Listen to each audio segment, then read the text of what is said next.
Logical versus emotional কোনটা বেশি important লাইফে? দেখো, don't take me seriously, but logical হওয়া অনেক বেশি ইম্পর্টেন্ট ইমোশনাল হওয়ার থেকে। এবার অনেকে বলবে যে না, লজিক্যাল ইমোশনাল দুটোই হওয়া দরকার, দুটোর মধ্যে ব্যালেন্স থাকা দরকার।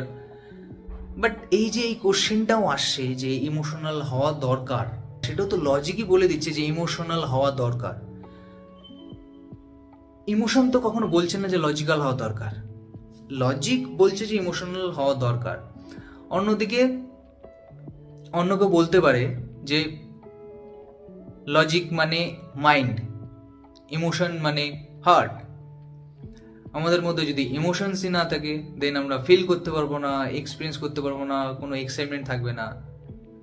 বাট সেম আমাদের যদি এই যে এগুলো দরকার লাইফে, এটাও তো লজিকই বলে দিচ্ছে যেগুলো দরকার লাইফে।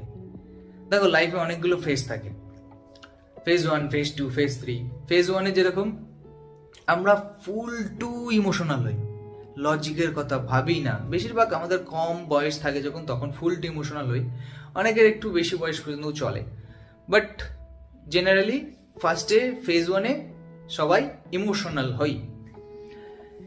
এবার আসে ফেজ 2, যেখানে ফুল টু লজিক্যাল হওয়ার চেষ্টা করি, সব কিছুতে লজিক ফলানোর চেষ্টা করি। হতে পারি না, বাট চেষ্টা করি যে সব সময় লজিক্যাল হতে হবে।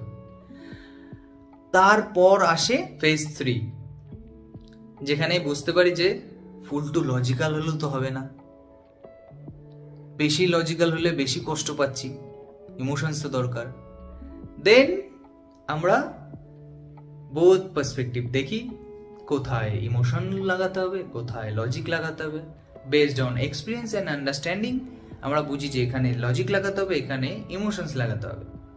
বাট সেটাও আমাদের যখন লজিক্যাল ব্রেন গ্রো করে বা প্রিফ্রন্টাল কর্টেক্স গ্রো করে, তখন আমরা বুঝতে পারি।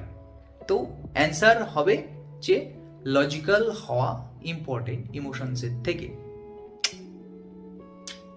Juba case.